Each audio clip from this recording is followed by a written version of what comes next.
সাম্রাজ্যবাদীরা কত নিষ্ঠুর হতে পারে, কত নির্মম হতে পারে।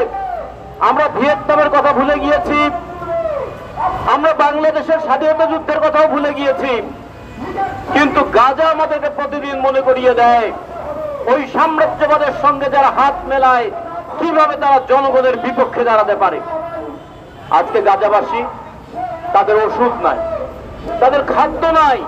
এই রোজার মাসে আপনারা দেখেছেন যে ঘাস পানিতে ভিজিয়ে তার মধ্যে একটু লেবুর রস দিয়ে তারা ইফতার করছেন, অথচ এই প্যালেস্টাইন, অথচ এই গাজা ছিল মধ্যপ্রাচ্যের সবচেয়ে সমৃদ্ধ জায়গা, সবচেয়ে উর্বর জমি, সবচেয়ে ভালো আপেল বাগান, সবচেয়ে ভালো জলপাই বাগান এবং সবচেয়ে বড় সমৃদ্ধ সংস্কৃতি ছিল বলে পৃথিবীর যে বেশিরভাগ মানুষ যে সমস্ত ধর্ম পালন করে তার মধ্যে ইসলাম ধর্ম, খ্রিস্টান ধর্ম এবং ইহুদি ধর্ম, তিন ধর্মেরই তীর্থস্থান বলে একসময় জেরুজালেমকে মনে করা হতো।